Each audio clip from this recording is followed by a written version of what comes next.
দেখেন কামাল ভাই যেখান থেকে শেষ করলো আমি ওখান থেকে শুরু করি। তো ঐক্য তো সবাই চায়, পজিটিভ ব্যাপার, এবং অবশ্যই প্রতিহিংসার জায়গা থেকে আমরা প্রতিযোগিতা দেখতে চাই। প্রতিযোগিতা ছাড়া গণতন্ত্রের বিউটি থাকবে না। এবং আমরা আগে ছিলাম একটা টু পার্টিজান স্টেটে, মানে আওয়ামী লীগ বনাম বিএনপি, এর সাথে ছোট ছোট দলগুলো দুই দলের পকেটে ঢুকে গেছিল। সেখানে আমরা একটা মাল্টি পার্টিজান রাজনৈতিক ধারায় 5 তারিখের পরে প্রবেশ করব বলে আমাদের আকাঙ্ক্ষা। তো সেখানে আপনার এই ধরনের আহ্বান, এটা একদম কামাল ভাই ঠিকই বলছে, এটা একটা পলিটিক্যাল সৌজন্যতামূলক আলাপ। আর এই আলাপটা তো এখানে করার কথা না। আপনি গেছেন একটা শোকাহত সন্তানকে সান্ত্বনা জানাইতে বা সহমর্মিতা জানাইতে, সেখানে রাজনৈতিক বক্তব্য দেওয়াটা ইম্যাচুরিটি। আপনারা কেউ বলছে শোকসভায় যাইয়া আপনি একসাথে আগামী ভবিষ্যৎ, অতীতে ছিলেন, ভবিষ্যতে থাকবেন, এ ধরনের পলিটিক্যাল স্টেটমেন্ট দেওয়াটা তো রাজনৈতিক অপরিপক্কতার লক্ষণ এক অর্থে। হ্যাঁ, আপনি মানে একটা, যেমন ধরেন তারেক রহমান, উনি বিশাল একটা ঐতিহাসিক জানাজার মধ্যে দাঁড়াইয়া ওনার বক্তব্য কি ছিল, কয় সেকেন্ড বক্তব্য দিছে, কি বলছে? 2টা কথা, যে ওনার মরহুমার পক্ষ থেকে আমি যেটা সবাই বলে সেই বক্তব্যটা, যেমন মানুষ প্লিজড। কিন্তু বিশাল জনসমাবেশ, এত এত মানুষের সামনে 2টা একটু রাজনৈতিক কথা বললে দিলেই তো হইতো, একটু বললেই তো হইতো, সর্বনাশ হয়ে যেত।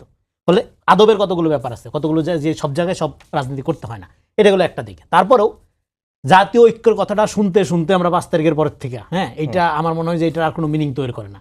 যখনই কেউ ঐক্যের কথা বলে আমার তখনই মনে কোনো একটা ধান্দা আছে, হ্যাঁ, কারণ 5 তারিখের পর ঐক্যের কথা আমরা এত শুনছি, কিন্তু কোনো ঐক্য ম্যাটেরিয়ালি মানে বাস্তব অর্থে আমরা কিন্তু দেখতে পারিনি। কারণ কি? কারণ ঐক্যের ভিত্তি কি? আদর্শ না প্রয়োজন? যে কোনো প্রয়োজনের ভিত্তিতে যখন ঐক্য হয়, এটা পৃথিবীর ইতিহাসে যেই জায়গায় হোক, এটা সবসময় নিকৃষ্ট ঐক্য। প্রয়োজন শেষ, তারপরে একজন আমাকে চিনে না, এটাকে বলে ইউটিলিটেরিয়ানিজম, ব্যবহারবাদীরা ব্যবহার করে ছুড়ে ফেলে দেয়। তো এখন আদর্শের ভিত্তিতে ঐক্য, বিএনপি জামাতের ঐক্য কি সম্ভব? না। প্রয়োজনের ঐক্য তো আগে ছিল, একজন আরেকজনকে ব্যবহার করছে, ব্যবহার করার পরে আজকে একজন হয়ে গেছে সাধু, আরেকজন হয়ে গেছে সাদাবাজ, হ্যাঁ। তো ফলে এই ধরনের ঐক্য ওয়ার্ক করে না। আরেকটা হলো, আপনি তারপরেও ঐক্যের রাজনীতি ধরনের যদি আপনি করেন, 5 তারিখের পরে জাতি গঠন হবে যাবে, তাই না? খুব ভালো ভালো কথা আমরা বলি না, তাহলে কিভাবে করতে হবে? এটা বেসিসটা কি হবে? 5 তারিখের পর না 12 ফেব্রুয়ারির পরে? 5 তারিখের পরে আমি বলতেছি, মানে গণঅভ্যুত্থানের পরে, মানে 5 আগস্ট 2024 পরের কথা বলছি। শত্রু মিত্রের ভেদজ্ঞান ছাড়া রাজনীতি হয় না। পলিটিক্স সিম্পলি হলো শত্রু মিত্র ডিফাইন করা, আমরা জানি। তো এখন আপনি যখন জাতীয় ঐক্যের কথা বলছেন, তাহলে এটা যদি রিয়েলি করতে হয়, তাহলে কি করতে হবে? আপনার করতে হবে যে রাজনৈতিক পরিসরে শত্রু মিত্র ক্রিয়েট হয় বা সৃষ্টি হয়, সেই পরিসরটাকে দূর করতে হবে বা দুর্বল করতে হবে। সেই পরিসর দুর্বল করা ছাড়া, শত্রু মিত্র যেভাবে ক্রিয়েট হয়, সেই পাটাতন, সেই পরিসর, সেই প্যারাডাইম ডিস্ট্রয় করা ছাড়া, ইলিমিনেট করা ছাড়া, ধ্বংস করা ছাড়া জাতীয় ঐক্যের কথা বলাটা হইলে একটা প্রতারণা, যে দলই বলুক। কারণ ঐক্য ক্রিয়েটের প্রচেষ্টা নাই। ধরেন আপনার এখানে একটা জায়গা আছে ডোবা, হ্যাঁ, এবং এখানে পাইলিং করার কন্ডিশন নাই, এখানে যদি আপনি 24 তলা বিল্ডিং এর স্বপ্ন দেখান, এটা যেরকম প্রতারণা, একইভাবে যেখানে শত্রু মিত্র মানে মিউচুয়াল করার বা শত্রু মিত্র তৈরি হওয়ার কন্ডিশন অমিট করা নাই, দূর করা হয় নাই, সেখানে জাতীয় ঐক্যের কথা বলাটা প্রতারণা। এটা গেলো একটা। তারপরেও জাতীয় ঐক্যের কথাটা পপুলিজমের কারণে, জনপ্রিয়তা বাড়ানোর কারণে আমরা বলতে পারি, অনেক দল বলে, কিন্তু সেটা ওয়ার্ক করবে না। ওয়ার্ক করবে না, তার প্রমাণ কি? তার প্রমাণ হলো এই যে ধরেন আপনি শোকসভায় গিয়ে আপনি গান গাচ্ছেন, এটা আদব তো রইল না, হ্যাঁ। শোকসভায় গিয়ে আপনার ঐক্যের আহ্বান জানানোর দরকার নেই, কারণ আপনি পলিটিক্স মিন করলে এটা বলতেন না। তারপরে কি ধরেন ডাকসুর লোকজন গেছে দেখা করতে, নাম দিয়ে দিচ্ছে বৈঠক, এটা নিয়ে কালকে সোশ্যাল মিডিয়াতে, হ্যাঁ, ছাত্রদল এবং অন্যান্য দলের বিশাল অবস্থা, হ্যাঁ। কারণ কি? এটা আপনার মানে আমি অনেক আগে একটা কমেন্টারি করছিলাম যে বিএনপি কোনোদিনও জামাতকে তার প্রতিদ্বন্দ্বী হিসাবে নিবে না। কেন নিবে না? কারণ হলো দুই ধারার রাজনীতি, ওই যে আদর্শিক অবস্থান ভিন্ন, যেটা বললাম, প্রয়োজনের কারণে আগের ঐক্য। তাহলে বলুন আগে যে জোট করছে, আগে জোট করে কি বিএনপি জামাত হয়ে গেছিল বা জামাত বিএনপি হয়ে গেছিল? হলে কি তারা আলাদা আলাদাভাবে এখন একটা মুখোমুখি দাঁড়াইতো না তো। মানে কখনো প্রতিদ্বন্দ্বী আকারে নিবে না, কারণ হলো দুই ধারার রাজনীতি করে। জামাত হলে একটা ক্যাডার বেস মতাদর্শ ভিত্তিক রাজনীতি করে, আর বিএনপি হলে একটা মধ্যপন্থার রাজনীতি করে। বিএনপিকে আমি বলি সব দলের একটা পার্টি, এখানে ডান আছে, বাম আছে, সব আছে, এই কারণে অনেক সমস্যাও তৈরি হয়, অনেক, সেটা অন্য আলোচনা। তো ফলে বিএনপিকে একটা প্রতিদ্বন্দ্বী বানাইতে গিয়ে জামাত যে রাজনীতিটা এখানে করার চেষ্টা করতেছে, যে ফ্রেম করার চেষ্টা করতেছে যে আর সবাই খারাপ, সে শুধু ভালো, এইটা হলো যে কোনো দেশে ফ্যাসিজম শুরুর প্রথম স্টেপ। আপনি যদি ভালো হন ভাই, আপনি নিজ গুণে ভালো হন, আপনি খারাপ এই কারণে আমি ভালো, এটা হাসিনার মডেল। হাসিনা কি বলছিলেন? সব খারাপ, হ্যাঁ, আর আমি শুধু ভালো। তো আপনি যখন ভালো খারাপ এইভাবে সমাজকে বিভক্ত করে ফেলেন, তখন ফ্যাসিজমের শুরু হয়। এবং আপনার কর্মীগুলো এতটাই ডেসপারেট হয়ে ওঠে, যেমন 5 তারিখের পরে আপনি যদি জামাতের সমালোচনা করেন, তাহলে আপনি নিরপেক্ষ না। আপনি নিরপেক্ষ হওয়ার শর্ত হলো জামাতের প্রশংসা করতে হবে, যে কাজ তুমি প্রশংসা করো নাই সেখানেও করতে হবে। একই কাজ যদি ধরেন বিএনপি করে, সেটা খুব খারাপ, বা এনসিপি করলে খুব খারাপ, বা আগে মানে এনসিপি জোট হওয়ার আগে তো খুবই খারাপ ছিল, এখন ভালো হয়ে গেছে। তো আপনার কিন্তু কিন্তু আপনি করলে খুব খারাপ। জি, এখন প্রশ্নটা হচ্ছে যে তাহলে জামাত কি স্বার্থের কারণেই ঐক্যের কথা বলছে কিনা, এটা আপনি এই প্রশ্নটা করে রাখলাম। আমি আবার আসবো মাসুদ কামাল ভাইয়ের কাছে। মাসুদ কামাল ভাই, যেটি রনি ভাই বলছিলেন যে বিএনপি কখনোই জামাতকে তাদের প্রতিদ্বন্দ্বী মনে করে না, আর যেটি তাকে প্রশ্ন করলাম এখন যে স্বার্থের কারণে যদি কোনো ঐক্য হয় সেটি হচ্ছে নিকৃষ্ট ঐক্য। তাহলে বিএনপি বা বিএনপি জাতীয় সরকার কথা বলছে, জামাতও জাতীয় সরকার কথা বলছে, এর মধ্যে কি একটা স্বার্থের ঐক্যের কোনো মানে আভাস মিলছে কিনা? না, জাতীয় ঐক্য মানে কি? জাতীয় ঐক্য মানে দেখেন, এটা খুব ইন্টারেস্টিং। কিন্তু জাতি আসলে কারা? জাতি বলতে সব দল, সব দল না। এখন বিএনপি যদি বলে যে আমার সঙ্গে যারা আছে তাদের নিয়ে ঐক্য করাটাই জাতীয় ঐক্য, তারা তো তাই বলছে আসলে। জামাত যখন জাতীয় ঐক্যের কথা বলে, তাদের সেই ঐক্যে কি জুনায়েদ সাকি আছে? জুনায়েদ সাকি কি ওনাদের যে জাতি সেই জাতির মধ্যে আছে? নাই রে ভাই। আবার বিএনপি যখন ঐক্যের কথা বলে, তাদের সেই ঐক্যে কি মামুনুল হক আছে? থাকলে তো মামুনুল হক এখানে আসতো, তাকে তো দেয় নাই তারা। কাজে এই জাতীয় ঐক্য যখন বলে তখন কিন্তু আমার লোকগুলিকে নিয়ে ঐক্যটাই জাতীয় ঐক্য। আচ্ছা, আপনি জাতীয় ঐক্য কথা বলেন, এখানে কি আওয়ামী লীগ আছে? আওয়ামী লীগ কি জাতির অংশ না? দুষ্ট অংশ, দুষ্ট অংশ মানলাম, দুষ্ট, খুব দুষ্ট, কিন্তু সে কি জাতির অংশ কিনা সেটা বলেন আপনি? তাহলে জাতীয় ঐক্য শব্দটাই আসলে একটা মন ভোলানো কথা। আসলে এটা জাতীয় ঐক্য না, আমাদের বন্ধু বান্ধব নিয়ে ঐক্য, এটা হলো কি ঐক্য, এটাই তারা জাতীয় ঐক্য হিসেবে ডিফাইন করতেছে। সবাই মিলেই যদি দেশটাকে সামনের দিকে এগিয়ে নেওয়ার কথা বলছেন, যে সবাই ভাই মূল কথাটা আমি বলি আপনাকে, মূল কথা হলো জানেন, এই জন্য যে একাধিক দল, একাধিক রাজনৈতিক দল, একাধিক প্রতীক, এই জন্যই তো যে আলাদা আলাদা ভাবে তারা চিন্তা করবে। বাট প্রশ্নটা হলো কি, ওই যে যেটা বললাম যে বিরোধী দল থাকবে, বিরোধী দল বিরোধিতা করবে, সব কাজে বিরোধিতা করবে না। মানে এই দুইটা দল মনে করেন, দুই দলের কোনো কিছুই কি মিল নাই? আছে তো রে ভাই। তখন আমি একটা কাজ করবো, একটা সিদ্ধান্ত নিব, এখন ইন্ডিয়ার সঙ্গে আমার সম্পর্কটা কি হবে, একটা সিদ্ধান্ত নিলাম।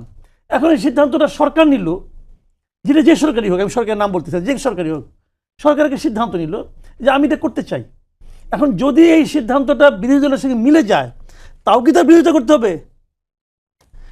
এই যে তাও যদি সে বিরোধিতা করে, তখন বুঝতে হবে সে বিরোধিতার জন্য বিরোধিতা করতেছে। তাকে তার সিদ্ধান্ত হইল যা কিছু করুক আমি না করবো, এই সিদ্ধান্ত নিয়ে সে মাঠে নামছে। ওই জায়গাটা আমরা চাই না ভাই। আপনি আপনার মতো বলেন, সে তার মতো বলুক। আপনি যদি তার সিদ্ধান্ত নেওয়ার আগেই আপনার কথাটা বলেন, তাহলে বরং তার লাভ হবে, সে আপনার কথাটা মাথায় নিয়েই তার সিদ্ধান্তটাকে সে মডিফাই করতে পারবে, কোনো প্রবলেম তো না ভাই। মূল লক্ষ্য তো একটাই, দেশটাকে উন্নত করা, দেশের জাতিকে একটা স্বস্তি দেওয়া, মূল লক্ষ্য তো এইটা, তাই না? পরস্পরের সঙ্গে প্রতিদ্বন্দ্বিতা না। কিন্তু তো এই যে আপনি মানে আমাদের এখানে কি হয়েছে, একটা উন্নয়ন কর্মকাণ্ড হয়েছে, একটা বড় একটা কাজ হচ্ছে, ওই দিন বিরোধী দল হরতাল ডেকে বসে রয়েছে, হয়েছে না এই দেশে? তো সেইটা হলো কি, ওটা হলো কেবল বিরোধিতা, যে আমি পণ করেছি, তুমি যা কিছুই বলো আমি বিরোধিতা করবো, ওইটা আমরা চাই না। এখন এরা যদি জাতীয় ঐক্য বলতে ওই জিনিসটা বুঝায় যে আমি যাই, উনি যাই বলুক না কেন, উনি আমার দল কয় না, উনি যা কথাই বলুক না কেন, যদি ওই কথাটা আমার কাছেও গ্রহণযোগ্য হয়, আমরা এটাকে সাপোর্ট করব, অথবা আমি যদি সরকারে থাকি আমি এটাকে গ্রহণ করব। নট নেসেসারিলি যে আমারই আগে মনে পড়তে হবে। আপনি বলতেই পারেন আপনার কথা পছন্দ হয়েছে আমার, আমি নিয়ে নেবো আপনার কথাটা, কোনো প্রবলেম তো নাই। কারণ আপনি যদি মনে করেন আমাকে ভুল প্রমাণিত করার জন্য বলেন, তাহলে হলো একটা, আর আপনি দেখতেছেন যে আমি এটা ভুল করতেছি, আমাকে ধরাই দেওয়া, এটা হলো আরেকটা। তো এই যে অবস্থানটা, এটাকে আমরা অ্যাপ্রিসিয়েট করি। এখন তাহলে জামাত যে কাজটা করলো, এটাকে আপনি কীভাবে, একদম কি মূল্য দিবেন? না, আমি মূল্য দেবো। আমি মূল্য দেবো কেন সেটা আমি বলি। ধরেন জামাতের সঙ্গে আর আমরা কি দেখে আসছি দিন, সরকারি দল এবং প্রধান বিরোধী দল, এটা টকিং টার্ম নাই, এটা তো আমরা দেখে আসছি, কথাই বলে না, পারলে তারা শেষ করে দেয়, এই তো ছিল মানসিকতাটা। তো এদের মধ্যে টকিং টার্মটা আছে। জামাতের আমির তো ওখানে গিয়েছেন, এবং আমি শিওর জামাতের এরকম কোনো ঘটনা ঘটলে বিএনপির চেয়ারপারসনও এখানে আসবেন। এই যে মানে আপনার একটা সামাজিকভাবে তাদেরকে পরস্পরকে গুরুত্ব দেওয়া, মানা, একসঙ্গে বসা, কথা বলা, এই যে প্র্যাকটিসটা, এটা চালু থাকুক না, সমস্যাটা কি?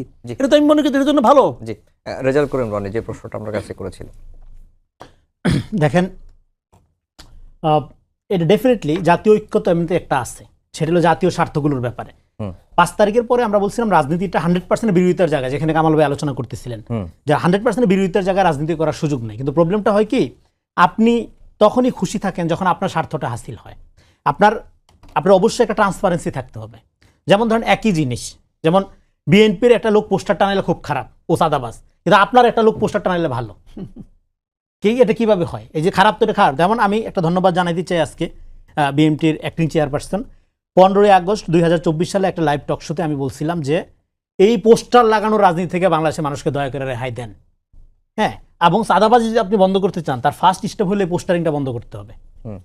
কেউ তো তোমার সালাম চায় না ভাই, তুমি কেন সালাম দাও? গাছপালার আগায় আগায় তোমার এই পোস্টারটা নেয়, দরকার নাই তোমার সালামের। মানুষ যদি তোমাকে পছন্দ করে, তোমার ছবি পোস্টারে এরকম গাছের আগায় লতায় পাতায় টানানোর দরকার নেই, তার মনের মধ্যে থাকবে। তুমি রাজনীতিটা করবা তুমি মানুষের দুয়ারে দুয়ারে গিয়া, গাছের আগায় কি তোমার? হ্যাঁ, তো পোস্টার তো দরকার নেই এখানে। এবং পোস্টারের এই যে আপনার 6 লাভ করে ফেলে এবং এত পয়সা খরচ করার জন্য, হ্যাঁ, মানে মাইলকে মাইল পোস্টার টানো, এই টাকাটা কোথা থেকে আসে? এই টাকাটা উৎপাদনের একটা প্রক্রিয়াই তো হইলো আপনার চাঁদার ক্ষেত্রগুলো দখল করতে হয়। নাহলে আমি রাজনীতি করবো, আমার চাঁদাবাজি করার দরকারটা কি? আমি যে কোনো একটা পেশায় থাকবো, তারপরে আমি যতখানি সরকারি জিনিসপত্র পাই এগুলো আমি সুন্দর মতো ডিস্ট্রিবিউট করে দেবো। রাজনীতি বলতে আমি যতটুকু স্বল্পজ্ঞানে এটাই তো বুঝি। তুমি যখন হাজার হাজার তোমার পোস্টার লাগাইতে হবে, প্রচুর মিছিল মিটিং বাইর করতে হবে, হাজার হাজার হুন্ডা লাগাই, তখনই তো চাঁদার ক্ষেত্রটা তৈরি হয়। তো সেই জায়গার থেকে আজকে আমি মনে করি যে উনি যে প্রস্তাবটা দিল যে সারা দেশে পর্যায়ক্রমে, হ্যাঁ, এটা আমি 1 বছর ধরে আমি ক্রমাগতভাবে বলে আসতেছি যে এখান থেকে জাতিকে রক্ষা করেন। এই ধরনের রাজনীতি আমরা দেখতে চাই। এখন এইটা ধরেন উনি মানে, কিন্তু এই পোস্টারের ইয়াটা বিএনপি লাগাইলেও খারাপ, সিপিবি করলেও খারাপ, বাসদ করলেও খারাপ, এনসিপি করলেও খারাপ, জামাত করলেও খারাপ। কিন্তু আপনি তো মনে করেন না এটা আমি করলে ভালো, অন্যরা করলে খারাপ, তখনই তো ভাই সমস্যাটা তৈরি হয়। তখনই তো এই জায়গাটা, এই যে টকিং টার্মসটা থাকে না। এবং 5 তারিখের পরে অবশ্যই রাজনীতিতে 100% বিরোধিতার জায়গায় যাওয়ার কোনো সুযোগ নাই। এবং আমি যেটা মনে করি জামাত এবং বিএনপির মধ্যে 100% এনিমিটি কোনোদিনও সম্ভব না। কারণ হলো তারা কমনলি ভিকটিম লম্বা সময় ধরে। ফলে তারা চাইলেও ধরেন যে লোকটা একসাথে জেল খাটছে বছরের পর বছর, তারা 2টা মিছিল যারা মুখোমুখি যখন আসে, দুজনের মুখোমুখি দাঁড়ায়, তারা কি করবে? তারা কি একজনকে কোপ দিবে? এটা সম্ভব না, এটা দিতে পারবে না। হ্যাঁ, এটা মানে আমরা এটা দেখছি। ধরেন এই যে সোশ্যাল মিডিয়াতে এমন মানে আপনার হাইপ তোলা হয়, এমনভাবে বিরোধিতা করা হয়, পার্সোনালি যখন আমরা কথা বলি এরকম দেখি না। তো আরেকটা হলো যে দেখেন বাংলাদেশে আমি আরেকটা কমেন্টারি করছিলাম যে Jamaat can not survive without BNP. কেননা জামাত যে পলিটিক্সটা করে, এই পলিটিক্সটার ব্যাপারে অনেক মানুষের অনাস্থা আছে, কারণ তারা পজিশন খুব দ্রুত সুইচ করে। 5 তারিখের পরে আগের অতীত না ঘাটি অনেকবার তারা পজিশন সুইচ করছে। যেমন নিম্নকক্ষে পিয়ারের জন্য তারা আন্দোলনে নেমে গেল, হ্যাঁ, 8 দল 5 দল নিয়ে। তারপরে সেই আলাপটা বন্ধ হয়ে গেল। তারপরে বললো যে এনসিপির সাথে, হ্যাঁ, একটা আন্ডারস্ট্যান্ডিং তৈরি হলো যে তারা জুলাই সনদের আইনি ভিত্তি না হলে স্বাক্ষর করবে না। রাতেও মিটিং, সকালে বৃষ্টির মধ্যে ছাতা ধরে যায় হাজির, সাইন করতে চলে গেছে। ফলে জামাত বন্ধু হিসাবে ঠিক রিলায়েবল না, মানে সে, কারণ সে সবসময় প্রো পাওয়ার অ্যাপ্রোচ নেয়, প্রো ইস্টাবলিশড আচরণ করে। ফলে তার আসলে আপনার এমন একটা মিত্র দরকার জামাতের, যার মধ্যে প্রচুর স্পেস আছে, যার মধ্যে প্রচুর চোরবাটপাট ঢুকে যাওয়ার ক্ষেত্র আছে। এটা হলো বিএনপি। বিএনপির মধ্যে প্রচুর স্পেস, এই জন্য প্রচুর চোরবাটপার, পলিটিশিয়ানও আছে, চোরবাটপার বেশি তো, কারণ প্রচুর এই জন্য। কিন্তু যারা অলরেডি ইডিওসেন্ট্রিক রাজনীতি করে, হ্যাঁ, সেখানে ঢুকতে হলে আপনার আওয়ামী লীগ সাইজে ঢুকতে হবে। যেভাবে ছিল জামাতের অনেক লোক আওয়ামী লীগের মধ্যে ছিল, সবাই না, একটা বড় অংশ ছিল, শিবিরের একটা বড় অংশ ছিল, যারা বিভিন্ন বিশ্ববিদ্যালয়ে এখন নেতা হিসাবে আবির্ভূত হচ্ছে। ফলে এটা, কিন্তু জামাতের ক্ষেত্রে আপনার বিএনপিতে ঢোকার জন্য তার বিএনপি হইতে হবে না, সে জামাত থেকে স্পেস নিতে পারবে। হ্যাঁ, নিষিদ্ধ আবার নিজের রাজনীতি করতে পারবে। ফলে বিএনপি জামাতের জন্য সবসময় কমফোর্টেবল ফ্রেন্ড, মানে বেস্ট ফ্রেন্ড বাংলাদেশের রাজনীতিতে। আওয়ামী লীগও না, অন্য কেউ না, এবং অন্য কেউই তাকে স্পেস দিবে না। হ্যাঁ, তাকে গিলা খাই ফেলতে যাবে। এবং 71-এর কসলানো তো আছেই তার, in the wrong side of হিস্ট্রিতে থাকার কারণে সবাই তারে সুযোগ পাইলে 71 নিয়ে চাইপা ধরবে। তো এই কারণে আপনার মানে জামাত, ধরেন সাপোজ ধরেন যদি জামাত ক্ষমতায় আসে, আমরা হাইপোথেটিক্যালি ধরে নেই, তাহলে ঘটনাটা কি ঘটবে? পলিটিক্সে তো আপনার ফ্রেন্ড লাগে। জামাতের এই যে এখন যে 8 দল 12 দল বলতেছে, এদের সোসাইটিতে ইম্প্যাক্ট কতখানি? একটা মানে গ্রাসরুট লেভেলে তাদের সংগঠন কতখানি, তাদের মিত্রদের জিরো। শুধু মানে আপনার কিছু মুখ আমরা চিনি, সবাইকে আমরা চিনি না। কিন্তু পলিটিক্সে তো আপনার মিত্র লাগে। ধরেন আপনি জামাত গভর্নমেন্ট ফর্ম করলো তাদের মতো করে, হ্যাঁ, নানা মেকানিজম যাই হোক, বা জনগণ পপুলার ভোটে তার মিত্র